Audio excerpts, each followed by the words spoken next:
Friends, this evening we'll be highlighting the extraordinary existences and unbelievable fortitude displayed by medieval peasants. These everyday figures against all expectations persevered through some of history's most frigid and unforgiving periods. We'll cover tactics like improvised insulation and collaborative sleeping. Their tales are characterized by resilience, resourcefulness, and unwavering resolve. Kindly show us some support by liking and subscribing, but only if you find the content enjoyable. Let me know in the comments your location and local time. It fascinates me to see who's watching.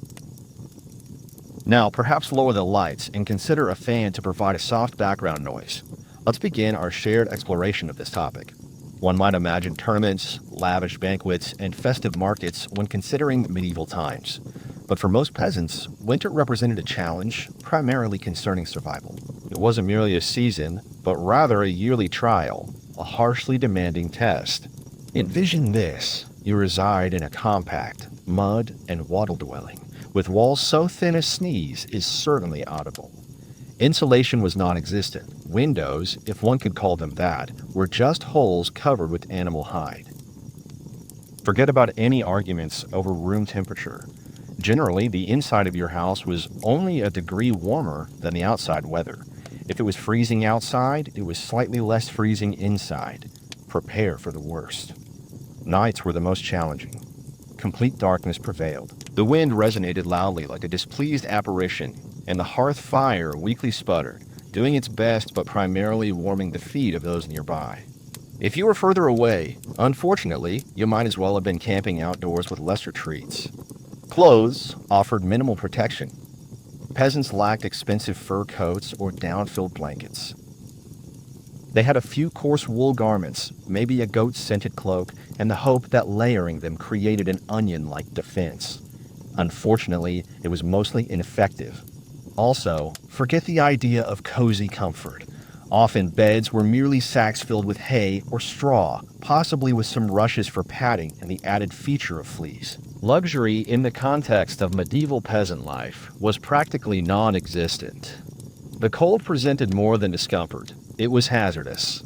Frostbite, hypothermia, and potential freezing to death were consistent threats, particularly for fragile children and the elderly. Each morning they lived to see was seen a small triumph, and were celebrating perhaps with a barely thawed turnip for sustenance. Therefore, surviving a medieval winter was not about relaxation. Surviving entailed enduring harsh conditions, layering on whatever clothing they possessed, seeking shelter with their animals, and hoping to avoid waking with ice formations on their faces. The real challenge, however, was just starting. If your living space feels chilly because of an ill-fitting window, consider consulting a medieval peasant. Their dwellings weren't just drafty. They were practically engineered wind tunnels with walls and a ceiling. Most peasant homes were constructed employing a technique historians delicately term wattle and bes. This means sticks interlaced like a large basket, covered with a charming mixture of mud, straw, and animal feces. Absolutely excrement.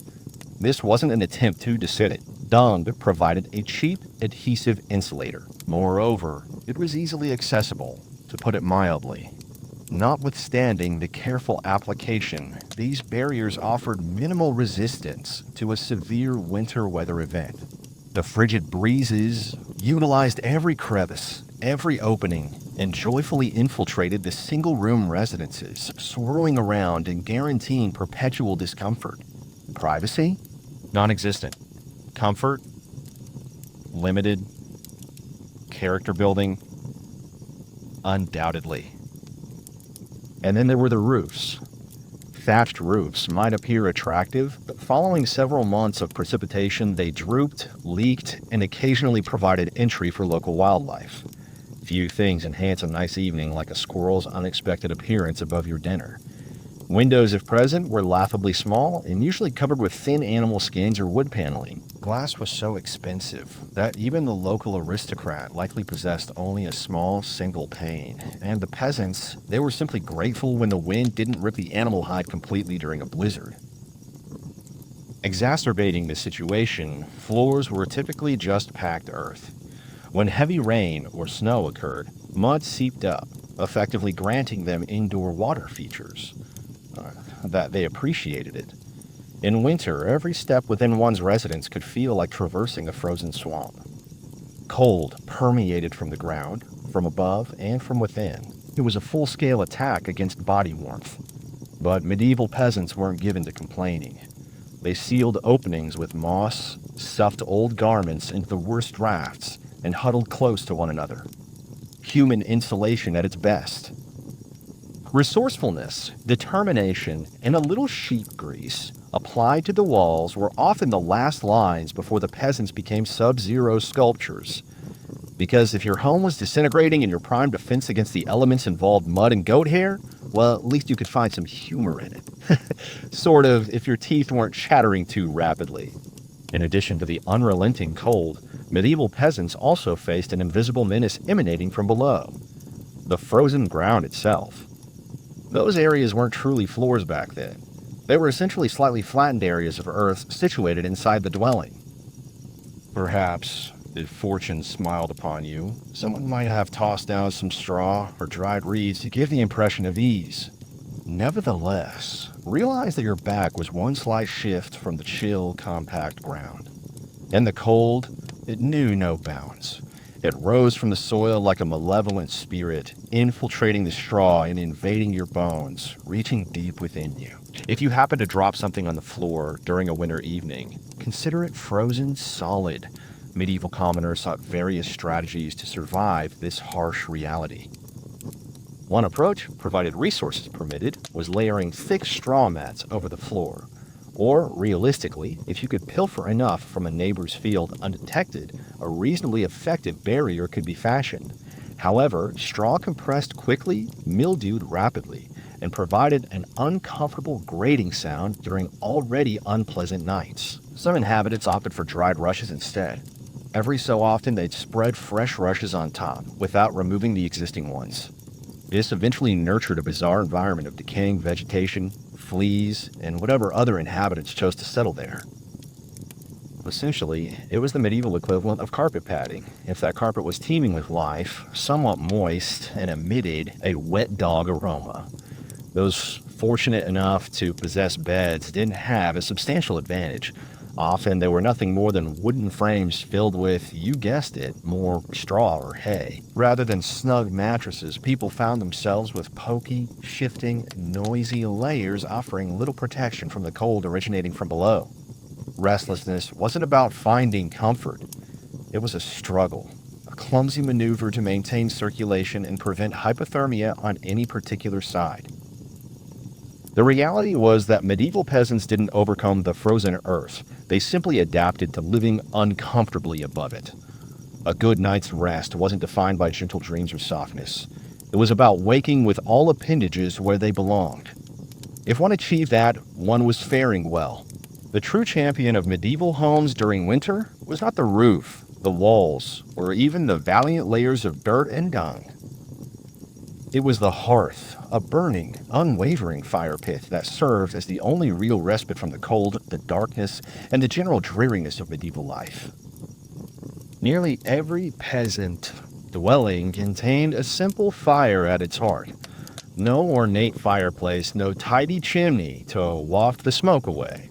Instead, there was a basic pit or stone arrangement, partially burned logs, and enough smoke to make you question whether you were slowly being smoked. That's correct. Most homes lacked chimneys. Smoke took its chances, filtering out through gaps in the roof, cracks in the walls, or straight into your lungs if it decided to stay put that night. Respiration and longevity definitely suffered.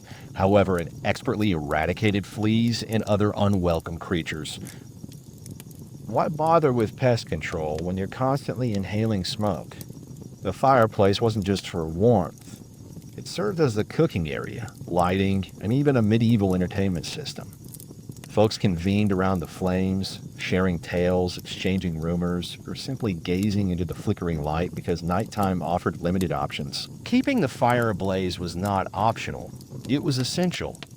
Allowing the fire to extinguish at night meant inviting the cold to claim you. Additionally, starting a fire during winter wasn't as simple as using a match. It involved flint, steel, kindling, and a volume of prayers exceeding previous offering. Each family member possessed a role. They were responsible for feeding the flames, keeping an eye on the coals, and adding peat, twigs, or, if fortunate, scarce dry wood. It became a continuous contest between human fortitude and the encroaching cold, which yearned to extinguish them. The hearth did not guarantee survival, yet without it, prospects were bleak. It was often a smoky, unpredictable, and occasionally disheartening fire.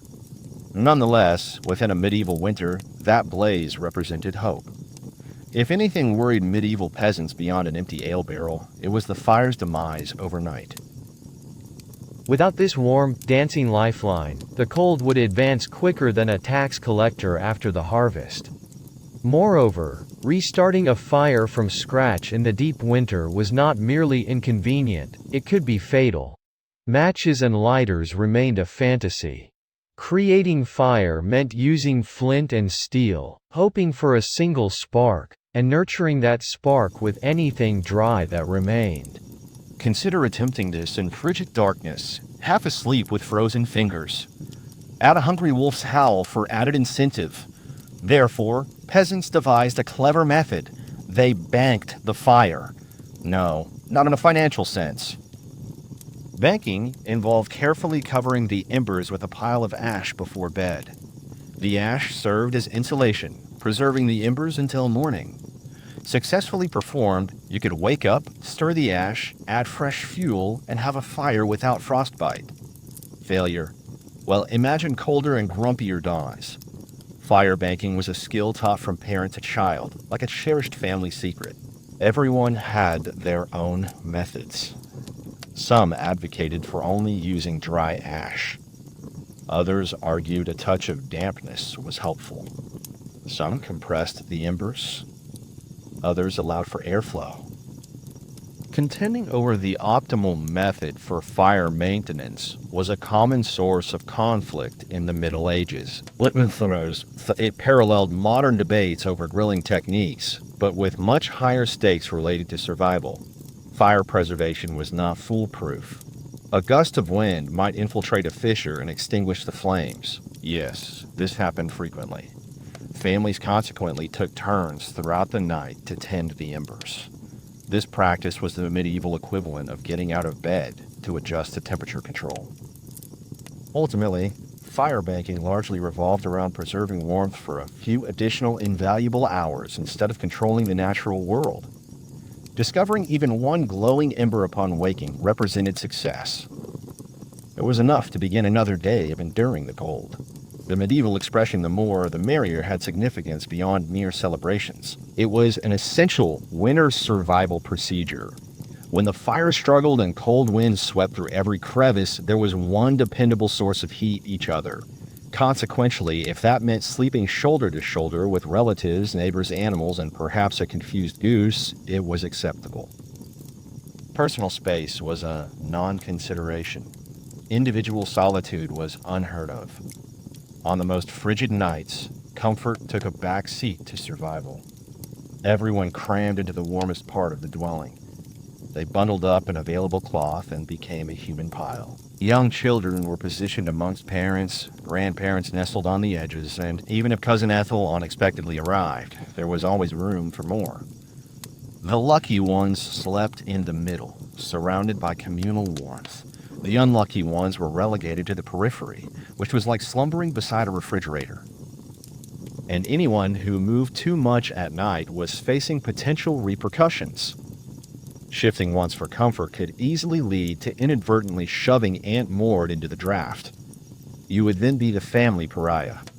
Bedding was sometimes shared, a communal straw mattress which slowly flattened from the impact of numerous generations. Because cleanliness standards were lacking back then, let's just acknowledge that the sleeping quarters were less than whole than rish. However, when survival was at stake, such concerns were ignored. Body heat provided more than comfort. It was strategy. Some medieval recommendations even suggested setting up the strongest, warmest people around the perimeter, acting as a wall against the cold. Infants and the elderly were placed in the center, cared for as the vital heat sources they were. This practice evolved beyond necessity. Through the passage of time, it became interwoven in the fabric of daily routines and family connections. As winter evenings lengthened and the huddled groups shared stories, sang songs, and engaged in many potentially unusual conversations muffled under a shared blanket of wool. Next time your sibling snags your comforter or your furry friend monopolizes the bed, consider the alternative. At least you aren't sharing close quarters with a snoring relative and an opinionated goat. If you believe present-day housemates pose a problem, consider the living arrangements of historical peasants. Their winter companions included cows, goats, pigs, chickens, any creature that generated warmth. Bringing animals into the home wasn't merely a custom, it was a necessity for survival. Livestock provided body heat, and in a poorly insulated dwelling where the wind howled ceaselessly, every degree counted. Also, a goat inside meant it was less likely to be stolen by a neighbor under the cover of darkness. A 2-for-1 solution. At night, the house became a lively, warming space. Chickens perched in corners, pigs snorted by the fireplace, and cows rested against the walls, leisurely chewing their food as if they rented the space. It wasn't pleasant, quite the contrary. If you've ever endured a long road trip in a car with an unwashed traveler, picture that scenario, but with a cow. It's winter, and there's no alternative. Those aromas were memorable. By spring, the scent of a shared winter was intense. No candle was necessary. One's sense of smell was already experiencing a robust sensation. But the peasants adapted, developing a discerning nose. They said little because they knew one indisputable truth: more animals inside equaled fewer freezing toes when morning arrived. Because they were large and warm, cows frequently occupied center stage near the family. Goats were given closer access for warmth as well. And because goats are goats, they'd find their way inside anyway. Chickens nestled in roof beams or old containers, while pigs stationed themselves wherever they found desirable, maybe in the center of the floor. Obviously, cohabitating with livestock presented certain risks. Picture drifting off to sleep only to be jarred awake by a chicken choosing one's hair as a roost, or stepping on something unpleasant first thing in the morning. Medieval mornings were packed with the unexpected. Still, despite the chaos of sounds, smells, and the occasional kick, peasants understood the basic equation: cold kills, and cows provide warmth reluctantly. In the struggle against winter's cold, a warm, possibly messy, cow's breath often determined survival. In medieval winters, appearances didn't matter. Staying alive was the priority. Peasants didn't follow fashion. They layered their clothes as if preparing for war. The rule was simple: if you owned it, you wore it, sometimes all at once. First was the basic undergarment, a rough linen shirt that likely had not been recently cleaned. Over that went a thicker wool tunic. Next, if accessible, incorporate leggings, perhaps with knees that were worn down, a coarse cloak covering your shoulders, and you're blessed with it, a sheepskin, tattered and worn, draped over everything. Consider yourself victorious.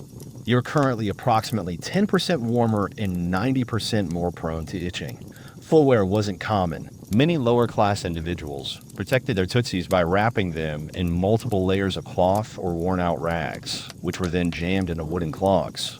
If the cold persisted, an additional rag would be added with the hopes of keeping all of your toes. Forget about laundering these items. Cleansing your clothes during winter involved bringing them to a frozen stream, making a hole in the ice, and afterwards, waiting for your only shirt to dry, a process that might take 2 days. Assuming it didn't transform into an icy statue, most peasants wisely decided smelling like the combination of smoke, perspiration, and sheep was a worthwhile trade-off for not becoming frozen stiff. Interestingly, accumulated grime acted as an advantage. It acted as insulation. This unclean covering trapped body heat. It served a purpose similar to contemporary high-tech outerwear, albeit with a stronger odor and less appeal in current social situations. Hats, scarves, and gloves were highly valued possessions. A simple woolen cap could make a difference between surviving the night or waking up with your hair frozen solid to the walls. Hand coverings were often homemade from whatever scraps of fabric or leather people could acquire. They rarely resembled anything stylish. Children would be shrouded in layers, essentially transforming them into chubby root vegetables wobbling around the house. The objective was to retain as much precious body warmth as possible. Fashion was irrelevant. Being comfortable was the true indicator of success in that period. So, whenever you next grumble about needing to layer up on a chilly day, consider that medieval peasants navigated their lives wearing the majority of their wardrobe together, appearing similar to mismatched laundry bags, and considered themselves fortunate in the process. In the eyes of the medieval peasant, grime wasn't simply something that should be removed. It was practically a survival method. As it turned out, being filthy didn't express that you'd given up. It was planned, strategic, perhaps even brilliant. See, winter presented a unique challenge. Losing heat, clean clothing, especially ones made of newly washed linen, were surprisingly ineffective at keeping you warm. They permitted airflow, undoubtedly, but when the air temperature was near freezing, breathability wasn't exactly an advantage. That's where dirt had its purpose. When the peasants persevered through day after day without washing their garments, layers of dirt naturally produced oils, and mud would gather on their tunics, cloaks, and leggings. This natural defense sealed the tiny spaces in the cloth over time, increasing wind resistance. Think of it as medieval weatherproofing, but smellier. Sure, you smelled bad, but you remained warm. Medieval people, it turns out, thought frequent winter washing could lead to illness. They thought it was best to preserve that protective layer of sacred grime. Bathing practices were uncommon, and laundry even rarer, with soap only used for momentous events like the bishop visiting or at death's door. Adding to the strategy, lower-class people donned clothing without replacing the layers below. The new layer simply went over the old. Thus, a person became a history book of the previous 6 weeks. Each mark on the clothing whispered a tale, such as that time I fell in the mud and survived. To outside eyes, medieval commoners might have appeared and smelled as if they'd abandoned all notions of cleanliness. However, the peasants knew better. The filthy, hardened tunic served as an insulator, protecting them from fatal frostbite. It wasn't elegant, but neither was perishing due to a desire to smell sweet. Besides, in a world where practically everyone had a strong odor, no one was offended. Olfactory numbness was nearly a way of life. So, yes, in medieval winters, dirt wasn't a shortcoming. It was trendy. It was practical. And if you were sporting a thick, oily outer layer by February, you, friend, were triumphing at survival. If you imagine medieval peasants cozying up in luxurious beds with embroidered coverings, reconsider that belief. The reality was a little more rough.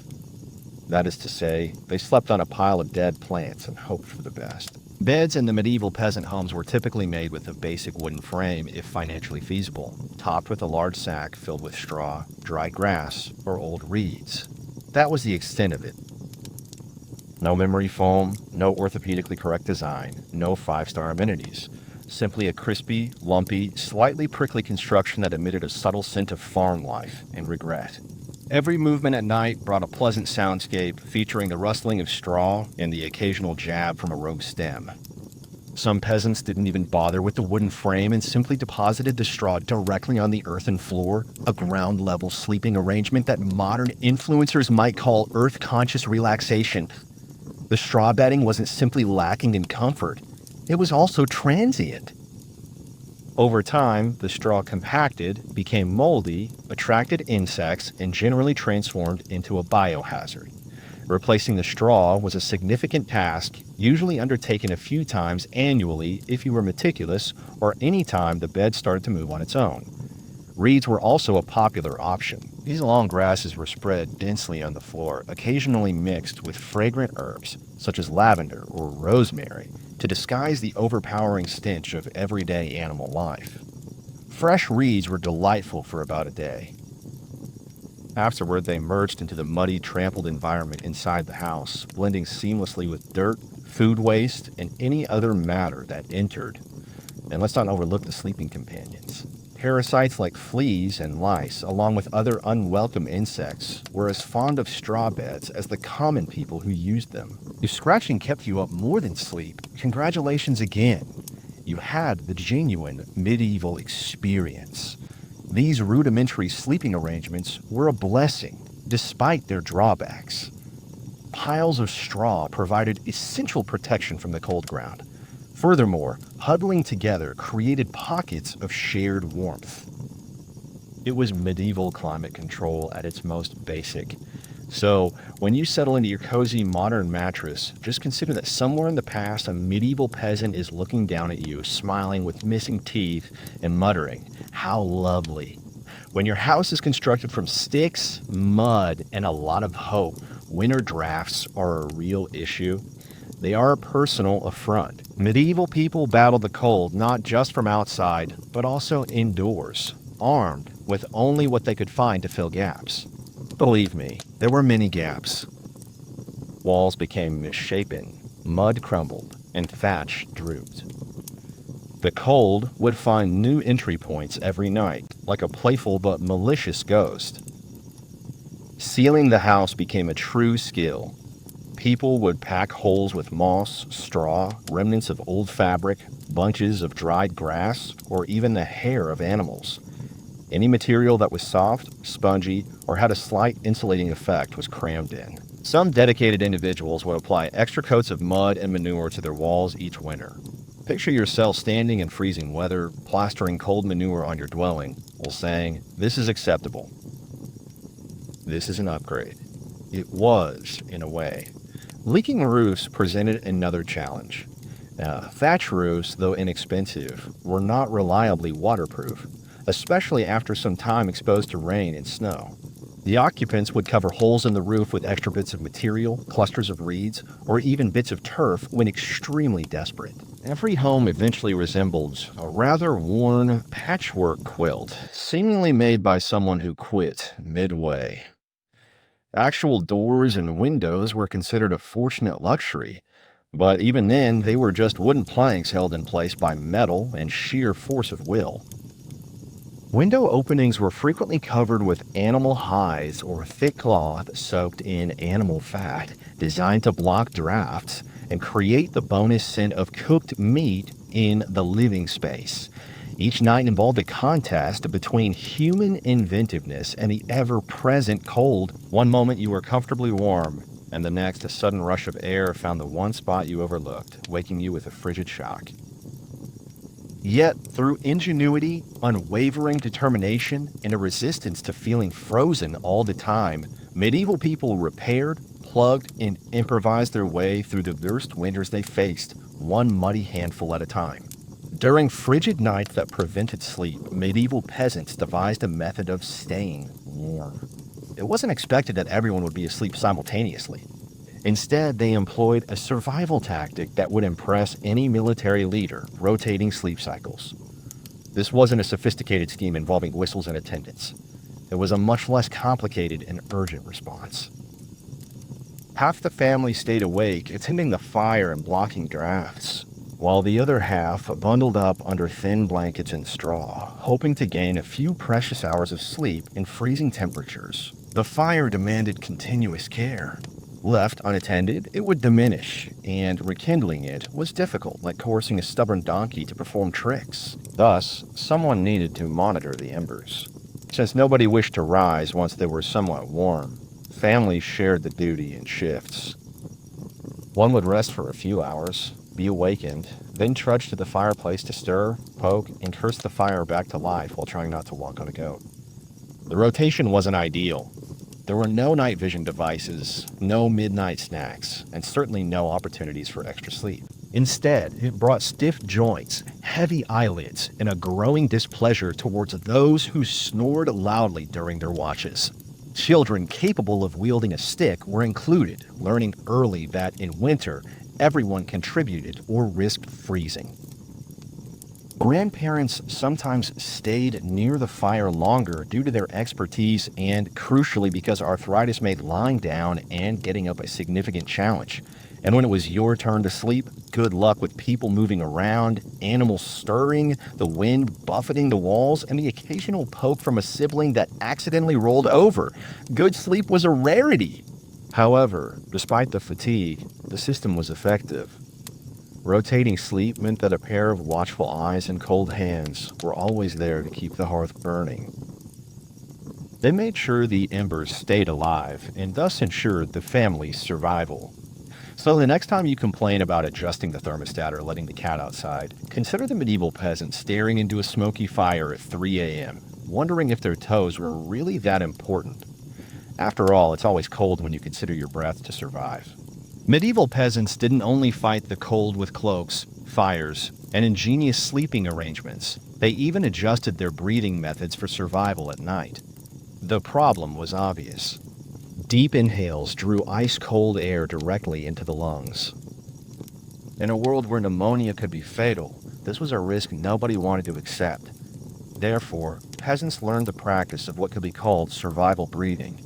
Rather than gasping like they'd sprinted a great distance, they breathed in short, sluggish breaths, primarily through their noses.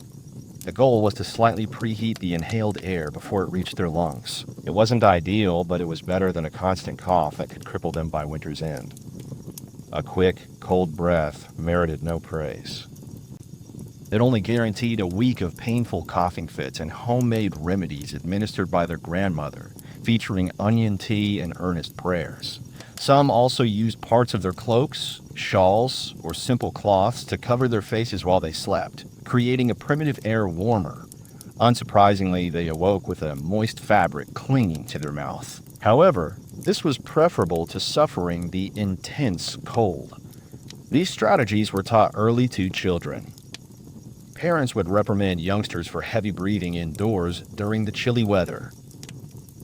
Truly, between stern breathing regulations, scratchy wool layers, and co-sleeping with a frequently flatulent goat, childhood winters in the Middle Ages developed character in extreme ways.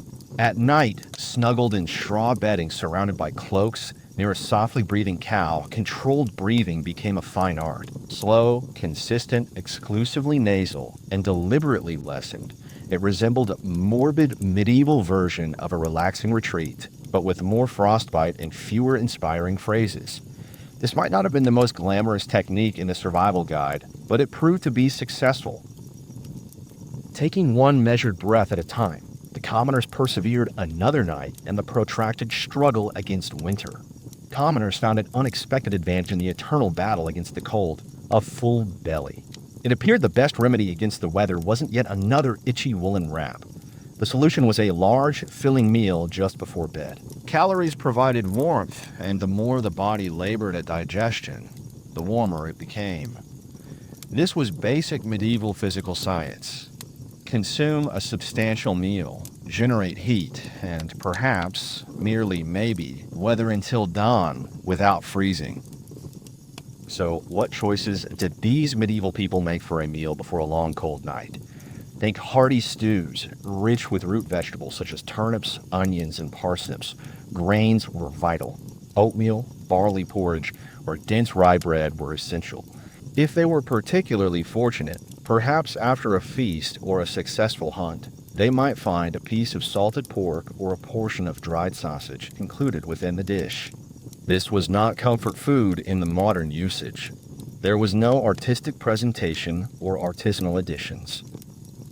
It was a large, often brownish dish intended to stay within them, simmering throughout and helping to warm them by a degree. It was not simply about eating a lot. The focus was on nutritious food choices. Foods that took their time breaking down offered sustained, slow-release heat. Fatty foods were especially valuable, not just for their energy content, but because fat burns more slowly compared to lean meat. Imagine a dinner of heavy stew, bread, and an ample portion of lard. This represented the pinnacle of medieval winter comfort. Parents made certain, even extremely selective children consumed a substantial amount of food. It didn't matter if young Thomas disliked turnips. He was expected to eat them, else he would tremble all night, regretting the turnip-free existence. This rigid approach to child rearing was a standard practice during this historical period. Naturally, eating a large dinner late at night had potential consequences. You might be warmer, but you also risked a night of vivid, strange dreams, fueled by your stomach's struggle to digest a whole field's worth of cabbages. Was it worth it?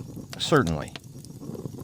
Peasants weren't striving for gourmet dining experiences. Their primary goal was survival.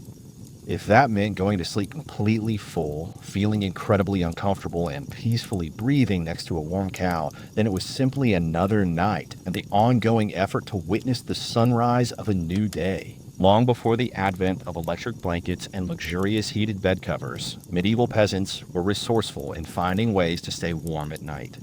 The humble haybox and the ever-so-elegant heated stone were winter's hidden champions. First, the haybox. The concept was basic, yet remarkably clever. Peasants created a sturdy wooden box, lining it thickly with hay, which was used to store food that had already been prepared. This maintained warmth for hours.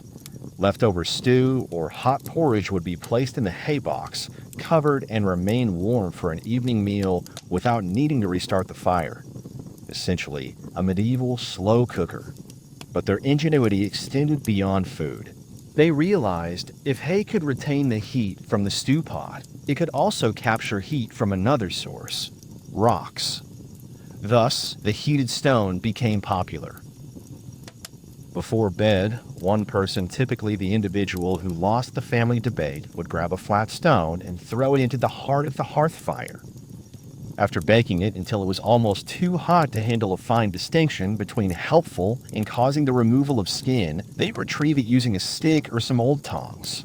The stone, still emanating pleasant warmth, would be cautiously wrapped in rags, placed inside a cloth, or set in a clay pot, and then placed under the hay in the mattress, or near the foot of the bed. A medieval heating pad was ready to take on the freezing cold. However, there were risks. Failure in wrapping the stone correctly could cause a small, localized fire. If that stone fell on your foot, let's just say icy patches weren't the only hazards in winter's realm. However, when things aligned, that heated rock emitted welcome warmth, often for hours. Though not opulent, luxury for those living in near-freezing conditions meant waking up without frozen nose hairs. In the medieval arsenal of cold-weather survival techniques, a heated stone wrapped in hay might seem rudimentary, yet for the common folk grasping for any warmth they could find, it was a small blessing. A peasant dwelling's hearth served purposes beyond meal preparation. It was almost a member of the household, sometimes temperamental, prone to smoke, and occasionally uncooperative, yet absolutely essential for survival, especially during sleep. Proximity to the fire directly correlated with the likelihood of surviving the night without freezing solid. Consequently, sleeping arrangements prioritized necessity over personal preference. Infants, the elderly, and anyone battling illness or frailty held top priority, claiming the best spots.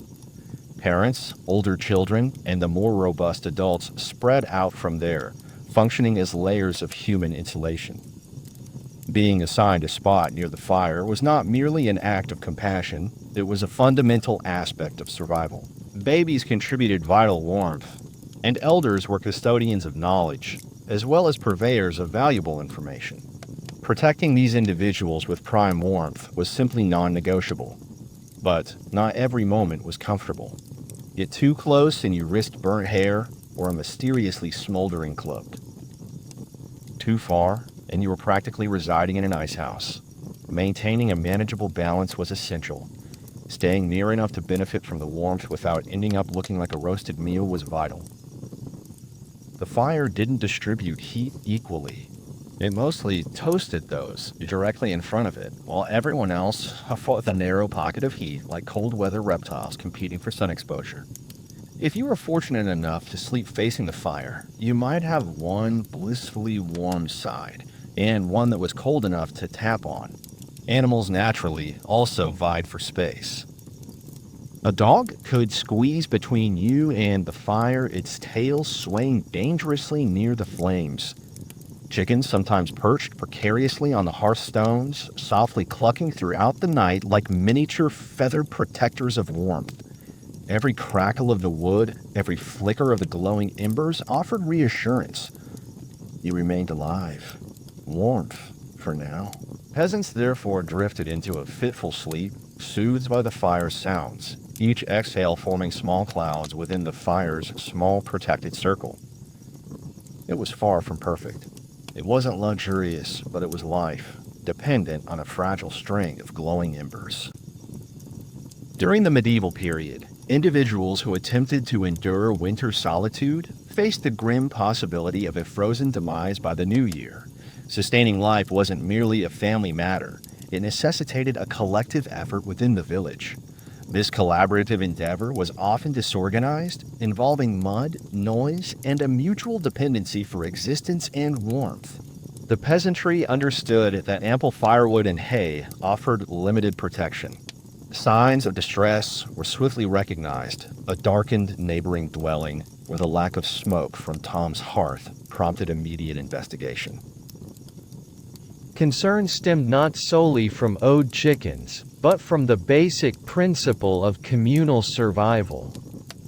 Villages utilized informal winter patrols, frequently consisting of the youth or elderly unable to perform field labor. They focused on observing those displaying excessive coughing, missing market days, or whose homes seemed overly still in the morning's chill. These were the medieval equivalents of neighborhood watch, albeit without safety vests, and considerably more livestock. A family's extinguished fire was considered an urgent circumstance. Considerate neighbors would promptly bring a glowing coal encased within cloth, or even provide shelter within a crowded, smoky hut for the night. Cramped conditions with additional occupants were preferable to discovering frozen neighbors when spring finally arrived. Shared food resources also played a vital part. During unusually harsh winters, villages occasionally consolidated their limited reserves of preserved meats, grains, and dried vegetables, a somber form of assistance.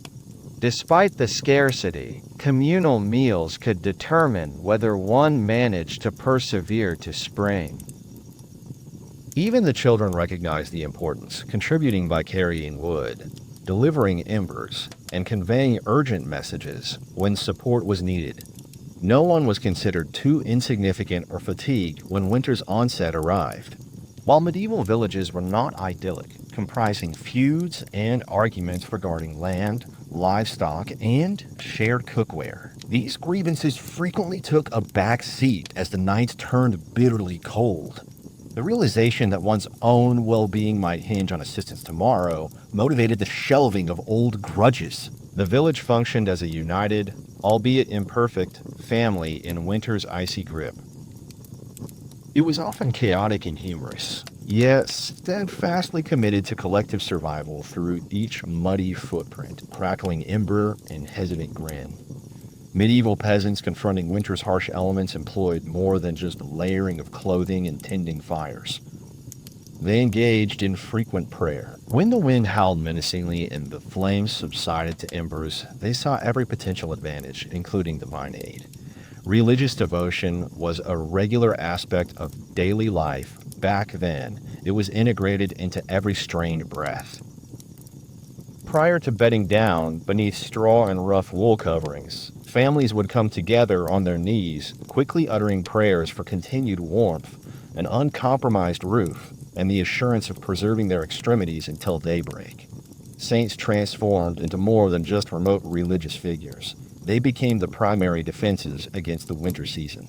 For instance, same was implored to ward off throat illnesses. This was no small worry when a single breath of frigid air could lead to a debilitating cough.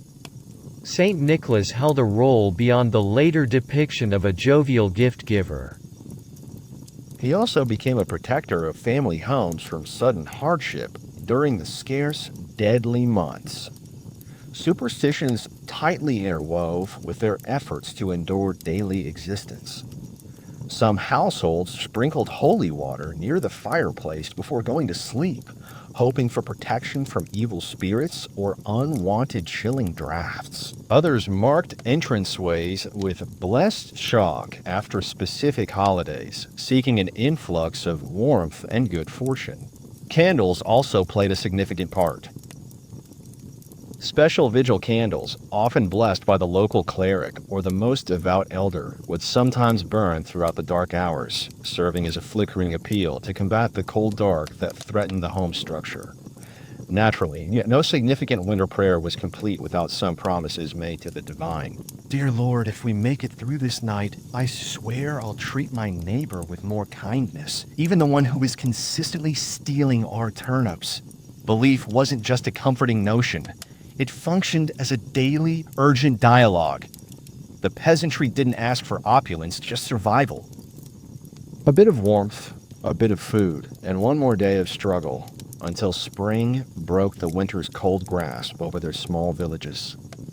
It was raw, uncomplicated hope spoken into smoky ceilings, interwoven with desperate prayers, and kept beneath scratchy blankets that somehow pulled them through the long, unforgiving nights of winter. Despite all their ingenuity, prayers, and steadfastness that those in the Middle Ages employed against the winter, the reality remained bleak.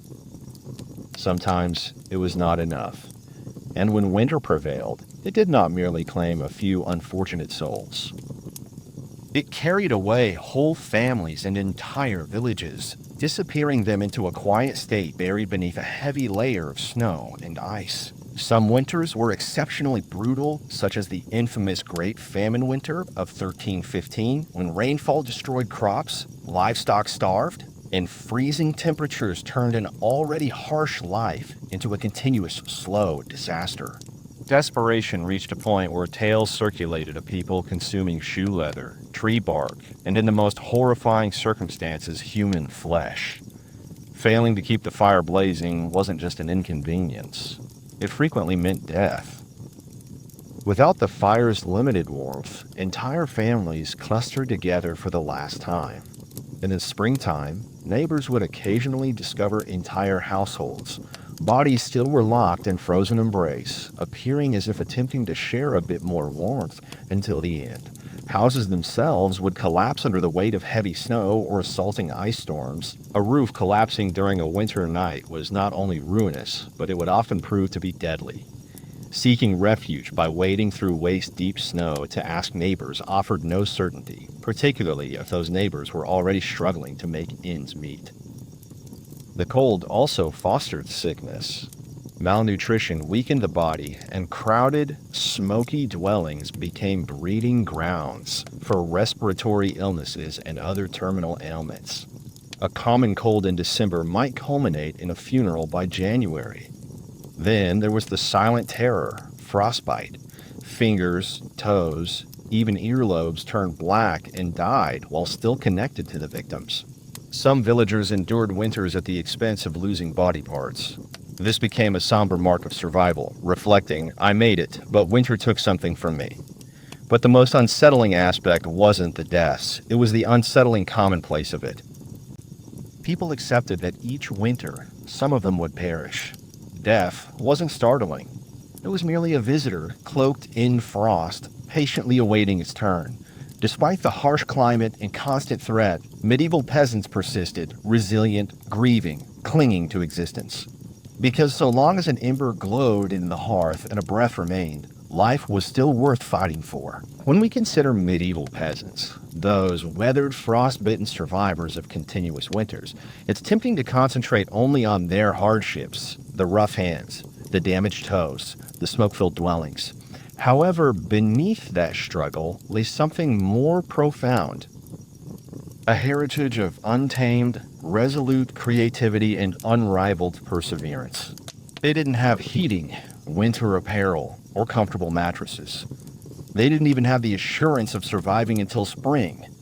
Yet, what they did possess, and what they left behind, was the template for resilience.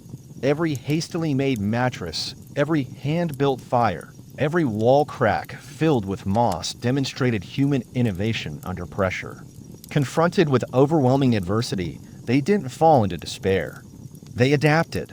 They learned from the environment, from one another, and from the brutal lessons etched by each unforgiving winter. Their communities were established on more than property. They were founded on shared survival. They taught each other to provide aid to the ill, to share resources when food diminished, to trust that helping a freezing neighbor now meant that they might later get assistance. They lived understanding that nobody overcomes winter alone. Their faith, too, served as a form of fortitude. They integrated prayers into their daily routines, not just from fear, but from an optimistic outlook. A fragile, unwavering hope that the next day would be milder and brighter. They hoped that after 100 dark nights, spring would return and life would find a path through the frozen earth. And somehow it did. Because of their sacrifices, due to their unappreciated victories, surviving one more night, one more onslaught, subsequent generations prospered. Inch by frigid inch, they propelled humankind forward, surviving winters their predecessors struggled to weather until ease and convenience became ordinary rather than fantasies. Their efforts, toil, and inventiveness are woven into the fabric of our present existence. Every plush comforter, every heated dwelling, every leisurely winter night spent enjoying tea under dimmed lights, each one the outcome of untold medieval people refusing to yield to the cold. So the next instance the wind howls against your insulated windows, perhaps consider those individuals. Those anonymous, courageous individuals who transform the struggle for survival into a lasting inheritance, one spark, one breath, one persistent beat at a time. And Berlin entered the world without royal status or a command over armies. Born around 1501, possibly at Blickling Hall or Hever Castle, she was the offspring of Thomas Berlin, a driven diplomat, and Elizabeth Howard, a noblewoman with influential family connections. In the wider scope of that era's society, Anne's birth generated little notice. However, from these humble origins, something remarkable was taking shape, a life that would eventually reshape the route of English history. From youth, and distinguished herself not through riches, but by her intellect. She possessed a sharp mind, vitality, and by all accounts, remarkable charisma. Recognizing her potential, her family sent her overseas, where her education truly found its start. Initially, she served Margaret of Austria in the illustrious court of the Netherlands, an opportunity very few English girls encountered. There, and absorbed the skill of diplomacy, perfected conduct, and the intricate game of European politics. However, it was in France that Anne's brilliance was truly honed. She passed years in the refined courts of Queen Claude and Queen Marguerite of Navarre, mastering the language of influence, refinement, seduction, and wit. While other young women refined their needlework and excelled in conversation, strategic scheming, and the art of capturing attention without appearing to try. By the time she returned to England in the early 1520s and was an exception, a woman who could match the elegance of continental courtiers while carrying the ambition of a rising English family. She wasn't a standard beauty. Her admirers conceded this, but she was fascinating. Dark eyes that shone with intelligence, a swift, melodious voice, and a way of carrying herself that suggested purpose partially hidden beneath layers of courtly poise. And didn't simply enter rooms, she altered their atmosphere. At a time when a woman's fortune was often decided by birth and marriage, and declined to fade into anonymity. She'd observed the power that charm and intellect could wield in foreign courts, and she intended to utilize that knowledge at home. And Berlin was still a young woman then, intelligent, ambitious, untried, yet history was already beginning to move around her.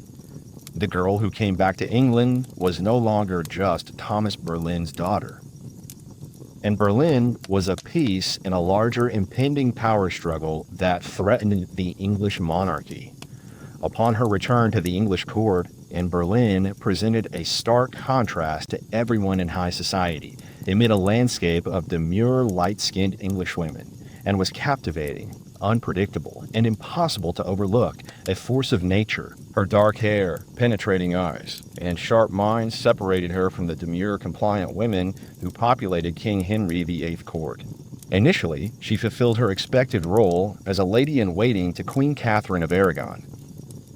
Nevertheless, even in the Queen's shadow, Anne's presence shone, akin to a flame that wouldn't be extinguished.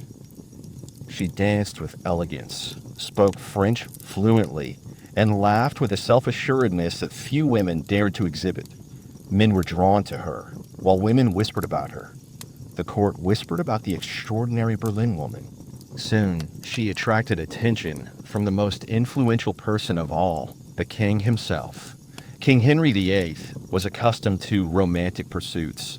His court was a place of subtle promises and hidden affairs, however, and differed. Unlike other women, she was not easily charmed, nor did she eagerly submit. She instead jested, defied, and refused. Henry, used to immediate affection, was entranced. Henry offered her the role of royal mistress, the most influential unofficial position at court. Shockingly, and declined. She wouldn't become just another lover, a forgotten figure lost to history. If Henry wanted her, he needed to make her his queen. This audacious prospect stunned the court. The king was, after all, already wed. His queen, Catherine, was venerated by the populace and fiercely protected by her nephew, the Holy Roman Emperor. For Henry to claim Anne, the church itself would need to be challenged. Anne, however, remained unmoved. Having lived in European courts, where queens shaped events discreetly, she knew the game of ambition. She planned to succeed. In the candlelit chambers of the English court, Anne Boleyn resolved not just to be admired, but to reshape her fate and that of England. What started as a thrilling flirtation between King Henry VIII and Boleyn quickly escalated into a national problem. Henry wasn't simply infatuated. He was consumed. And in his obsession, he would dismantle everything England had known for generations. The king's desire to marry faced a major impediment. He was already joined in marriage to Queen Catherine of Aragon. Catherine, resolute and dignified, declined to be dismissed. She served as Henry's faithful partner for 20 years, and in the view of God and the English population, she was the legitimate queen. At the time, divorce was considered a disgrace, practically unheard of. But Henry was resolute in his intentions. He convinced himself and attempted to persuade others that his marriage to Catherine was ill-fated due to her previous marriage to his brother, Arthur. It made no difference that the Pope had granted his blessing to the union years previously. Henry asserted that his well-being depended on annulling the marriage, and, being shrewd, knew better than to appear overly enthusiastic. She kept herself elusive, sometimes fostering Henry's expectations, other times remaining aloof. Every look and spoken word was calculated. Her aim wasn't only marriage. She was positioning herself to ascend to the English throne. The royal court became rife with rumors and divided loyalties. Certain noble families actively sought Anne's approval, recognizing a shift in power. Others remained staunchly loyal to Queen Catherine, appalled at the possibility of Anne taking her place. Diplomats sent urgent communications to Rome. Foreign rulers threatened repercussions. Henry's own advisors grew uneasy, feeling the instability of their situation. As years passed, Henry's patience wore thin. He barraged the Pope with appeals, instructed his legal team to find any loopholes, and gradually realized the church wouldn't be easily swayed. Catherine had influential backers, including her nephew, Emperor Charles V, who held immense power in Europe.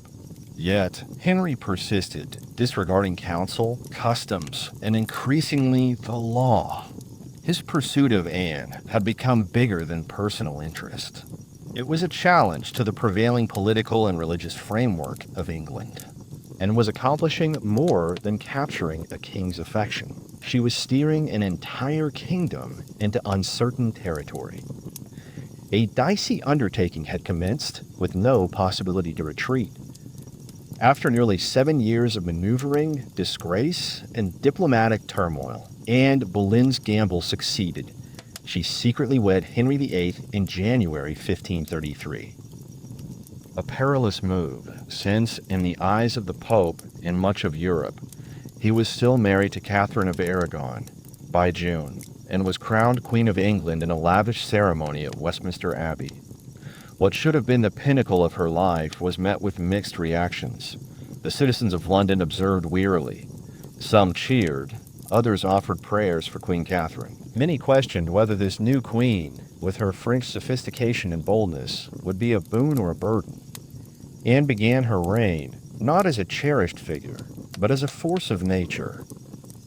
Unlike Catherine, who embodied traditional values and was mesmerizing, controversial, and politically astute, she wore vibrant clothing, governed the court with a sharp mind, and quickly made powerful enemies. Her position, while seemingly secure, was also surprisingly fragile. Everything depended on one thing: delivering Henry a male heir. And fully understood this. She was no longer just Henry's lover. She was the key to a dynasty. Initially overjoyed by the prospect of a child, Anne and Henry anticipated a son. However, in September 1533, she delivered a daughter, Elizabeth. Anne, remarkably, concealed her profound sadness with poise, firmly asserting the next would be a boy. Henry, however, reacted less favorably. His gaze, previously filled with affection, now expressed uncertainty. Nonetheless, Anne's prominence flourished for a period. She transformed the English court, promoting her family and becoming the first queen in English history. She was anointed with the holy oil traditionally used for kings. Her sway was considerable. Foreign envoys sought her favor. Diplomats reconfigured their allegiances to gain her approval. The once compliant Henry initiated England's formal break from Rome, establishing the Church of England and positioning himself as its leader. Everything was done so that Anne's claim to the throne couldn't be contested. Despite her success, trouble loomed. Whispers spread among her confidants. Her competitors plotted, and Henry, fickle and impatient, had begun to consider alternatives to the exceptional woman who had radically altered the kingdom for him. Anne had won the throne, but preserving it would require more than just charm, ambition, or even love. Anne Boleyn had reached heights few women of her era had achieved. However, the higher the ascent, the greater the risk of a fall. Almost immediately after she was crowned, cracks began to appear in her world. The central challenge for Anne was the need to produce a male heir. Her first child, Elizabeth, though intelligent and robust, wasn't the son Henry desired to secure his lineage, and time was running out, and endured multiple pregnancies in a short period, but they were followed by tragedy, miscarriages that left her physically debilitated and emotionally wounded. Each loss undermined the foundation she had created. Henry, once passionately devoted, began to distance himself. His disillusionment created tension between them. Anne, never one to accept defeat, argued, demanded, fought to maintain her position. However, Henry, a man who valued obedience as much as beauty, grew weary of her sharpness, her rebellious nature, even the very qualities that had initially captivated him. Outside the royal chambers, enemies were assembling like predators. Numerous nobles who had reluctantly accepted Anne's rise now openly plotted her demise. Supporters of Catherine of Aragon never forgave, and for what they perceived as theft and sacrilege. Even ordinary people spoke against her, labeling her the Great Whore and attributing the separation from Rome and its associated rigid changes to her. Then came Jane Seymour. Quiet, submissive, the antithesis of Anne. Jane captured Henry's wandering interest as Anne's influence declined. While Anne had impressed him with intellect and challenge, Jane offered soothing obedience. It was a dangerous shift, and Anne, insightful as ever, saw it developing. She attempted to reclaim her standing, showering Henry with attention, promising more sons, and pleading for patience. However, the king, known for his inconsistency, had already begun envisioning a life without the woman for whom he had once caused a nation to divide. Anne's political adversaries, Thomas Cromwell among them, previously her supporter, sensed the shifting power dynamics. They started to prepare a scheme of ruin, stealthily compiling allegations, gossip, and informants. The woman who had expertly navigated the precarious game of ambition was now losing her footing, and had acquired her crown through intelligence and bravery. Nevertheless, in the unforgiving, volatile environment of Henry's court, past triumphs were irrelevant. Only new accomplishments mattered, and Anne's detractors were sharpening their weapons. The queen who had caused a kingdom to fracture would soon witness how swiftly a kingdom could dismantle her. Anne Boleyn's enemies didn't assault her with military forces or blades. They employed rumors, secrets, and meticulously crafted falsehoods. Treachery was being plotted in the hidden chambers of the court. Quiet, persistent, lethal. Thomas Cromwell, once Anne's staunchest ally in the English Reformation, had turned against her. Their partnership had been based on shared ambition, but now their goals diverged. Anne favored reforms to aid the poor and curb the power of self-serving nobles. Cromwell prioritized stability, favor from Henry, and non-intervention.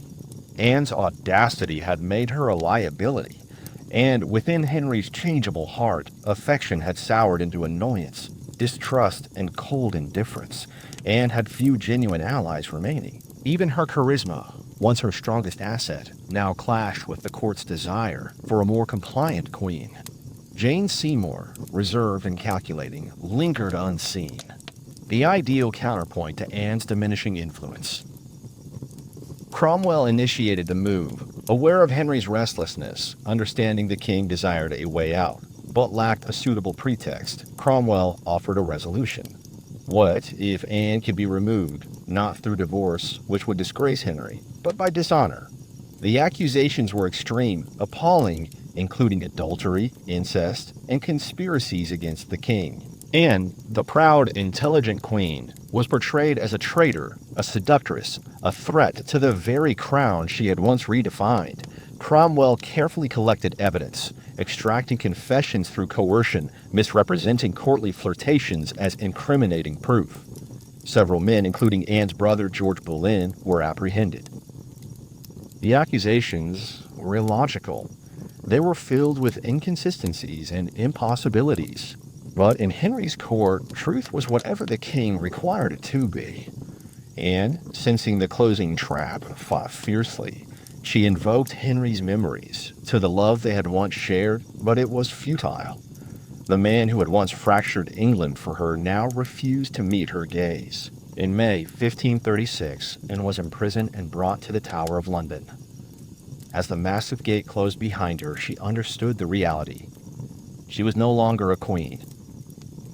She was a captive, a pawn caught in the brutal game she had once played so skillfully.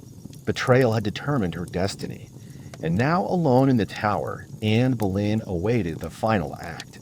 Within the expansive hall of the Tower of London, Anne Boleyn found herself before a panel of peers, many of whom had advanced due to her influence. Now, they were her judges, their expressions impassive, ready to dismantle the woman who had reshaped England's fate. The allegations leveled against her were scandalous affairs with numerous men, including her own brother, George Boleyn, along with treason and plotting against the king. In other contexts, such accusations against the queen would have been absurd. However, here they were mere performance, a morbid production designed to appease Henry VII. Anne's demise was cloaked in a veneer of legal proceedings, with all the passion that had once captivated Henry and defended herself. She refuted each charge with her intellect, accuracy, and an unwavering calm that surprised even those who opposed her. She emphasized her coronation with religious rites, her divine selection, and her anointment as Queen of England. She recalled her devotion, her sacrifices, her affection. However, it was all in vain. The outcome had been predetermined long before and entered the courtroom. The trial was a public display for the court and the citizenry, a public undoing of a woman who had once been considered invincible. Testimony after testimony, many obtained through coercion or bribery, delivered condemning statements. Dates and locations were inconsistent. Supporting evidence was scarce or entirely absent, but the truth was inconsequential and was convicted. Her brother George and the other accused men were also sentenced to death. Anne's execution would be by beheading, a lenient sentence compared to the typical traitor's punishment of hanging, disemboweling, and dismemberment. When the verdict was delivered, she remained composed, her face pale, yet her spirit unbroken. In her final moments before being taken back to her cell, she spoke clearly, stating her readiness to die and imploring God for mercy on her soul. As the great doors of the hall closed behind her, the court breathed a collective sigh of relief. The tempest that was Anne brilliant, dangerous, unforgettable was almost over. But even then, they failed to comprehend. They were not erasing Anne Boleyn. They were enshrining her in treachery, in tragedy, and in legend. Following her trial, Anne Boleyn was returned to the Tower of London, no longer the victorious queen who had once ruled England, but a prisoner awaiting her execution. Yet, even in the face of death, Anne refused to yield within the cold, echoing chambers of the tower and prepared herself. She spent hours in prayer, kneeling on the cold stone floors, her hands clasped, her voice steady. She admitted to no wrongdoing since she believed she was innocent. She declared she wasn't afraid to die, but prayed that her death would bring peace to the kingdom and potentially kindness to her young daughter Elizabeth. Her remaining attendants, the few who had remained steadfast, wept in secret. Anne, however, offered them solace instead of needing it herself. She quipped with a touch of bitterness that she would be known as the queen who lost her head. Her dark humor revealed the resilient spirit that made her a legend. Meanwhile, Henry VIII displayed no compassion.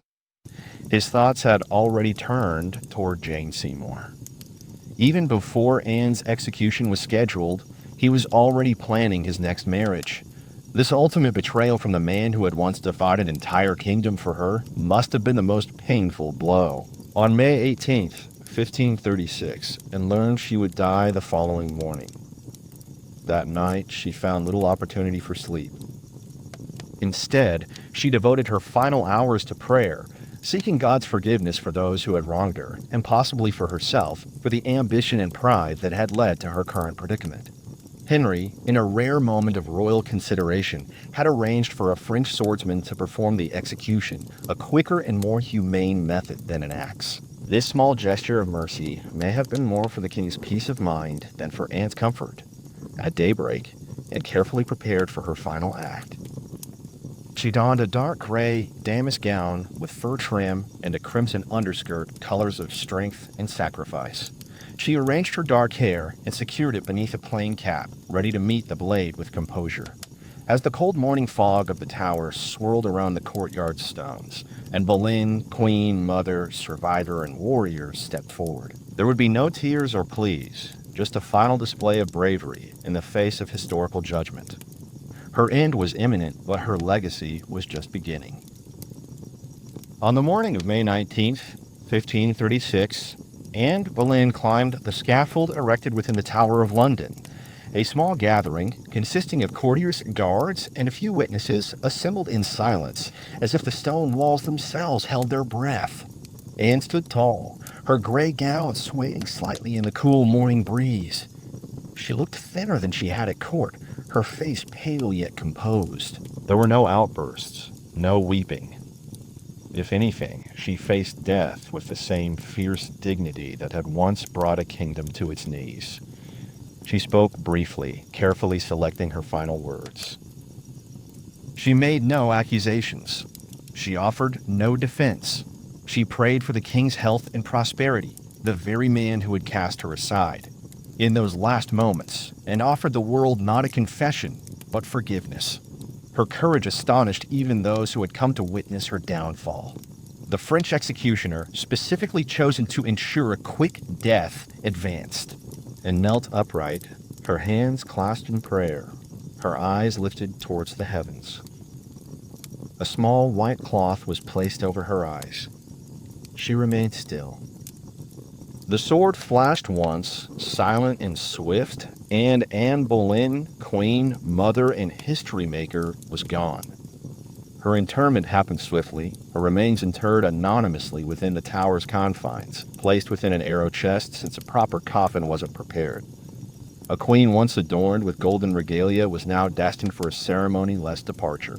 Nevertheless, Anne's narrative did not conclude in that unadorned burial place. Her daughter Elizabeth, a child whose birth had once disheartened a king, would ultimately ascend to become one of England's most significant rulers. Elizabeth I, the unmarried queen, whose reign would see the flourishing of English artistic expression, authority, and global reach. She was a queen who inherited her mother's strong will, keen intellect, and unwavering tenacity. Anne Boleyn irrevocably altered the course of England. Her aspirations spurred the rupture with Rome and the foundation of the Church of England. Her demise illustrated to the world that even queens could be discarded. Yet, through her lineage, through Elizabeth, Anne's influence shone more brightly than any crown she had worn during her lifetime. Ultimately, Anne Boleyn achieved a form of lasting fame. Not through her survival, but via her profound effect on history. By the early 1770s, the American colonies were on the brink of unrest, resembling a pot left unattended on high heat. The bond with Britain, once regarded as the proud parent nation, had deteriorated into bitterness, distrust, and escalating rage. The cause did not originate with tea. Years earlier, the Stamp Act had angered colonists by imposing taxes on various items, from newspapers to playing cards. This was followed by the Townshend Acts, which taxed essential goods like paper, glass, and paint. Each new law, formulated thousands of miles away by a parliament where the colonists lacked representation, was akin to another spark igniting dry kindling. Initially, the anger manifested in polite requests and impassioned publications. Colonial assemblies composed formal objections. Merchants organized boycotts. Writers such as Samuel Adams and John Dickinson filled newspapers with fervent arguments about liberty and rights. But as time passed, frustration evolved into something more ominous, a gradual realization that Britain was not paying attention. Worse, Britain showed little concern. Many colonists held on to the hope that if they simply made enough noise, if they argued persuasively enough, Parliament would repeal the taxes, and sometimes they did just that. The Stamp Act was famously rescinded following significant colonial protest, but each minor victory was followed by new legislation, new taxes, new provocations. It was not about the money. It never truly was. The taxes themselves were insignificant by British standards. What enraged the colonists was the principle. They were being taxed without their consent, treated as subjects rather than citizens, governed as distant possessions rather than allies. Boston, more than any other city, became the core of resistance. The Sons of Liberty, a clandestine, passionate group of patriots, became increasingly vocal and audacious. In 1770, tensions turned violent when British soldiers fired on unarmed civilians in what became known as the Boston Massacre. Blood had already stained the cobblestones. Trust was gone. By 1773, the colonial territories were on the brink of rebellion. A final act of provocation would trigger open revolt, and it arrived not as soldiers or legislation or military forces, but as seemingly innocuous tea-filled crates. The colonists were unaware, but the moment that tea submerged in Boston Harbor's frigid waters, the world would be irrevocably altered. In 1773, Parliament miscalculated severely. Convinced the American colonies would passively accept lower-priced tea, they enacted the Tea Act, a measure designed to rescue the failing British East India Company while also reasserting Britain's authority to tax the colonies. On the surface, it seemed advantageous. The Tea Act permitted the company to sell tea directly to the colonies, circumventing intermediaries, lowering prices, and providing a luxury item at a reduced cost, just a few cents cheaper. What could go wrong? Everything. Because the issue wasn't the price of tea, but the underlying principle. The Tea Act maintained the unpopular tax on tea. Accepting the tea, even at a discount, would mean conceding Parliament's right to tax the colonies without their approval. For many Americans, this was unacceptable. It represented a compromise of the freedoms they had struggled to preserve for over 10 years. News of the Tea Act spread rapidly throughout the colonies. Merchants were incensed. They saw their businesses threatened by a monopoly that would destroy local commerce. Patriots were furious about the hidden message. The Crown still believed it could act with impunity. In Boston, the response was uniquely intense. Already a city marked by the Boston Massacre and extended economic hardship, Bostonians recognized the Tea Act for what it was, a deception cloaked as a bargain. Rejecting the tea became a matter of principle, a gauge of allegiance to the cause of freedom. Public gatherings increased in size. Newspapers were filled with passionate arguments. Organizations like the Sons of Liberty, spearheaded by Samuel Adams and others, arranged boycotts, promising that no East India Company tea would be unloaded, sold, or consumed within the colonies. Throughout the colonies, ships transporting the contentious tea were turned away by local opposition. In ports from New York to Charleston, their message was clear: we will not be swayed. But in Boston, circumstances evolved differently. 3 ships, the Dartmouth, the Ella Lenina, and the Beaver, arrived, anchored in the harbor, and remained there, refusing to depart. Royal officials demanded the tea be unloaded. The colonists refused.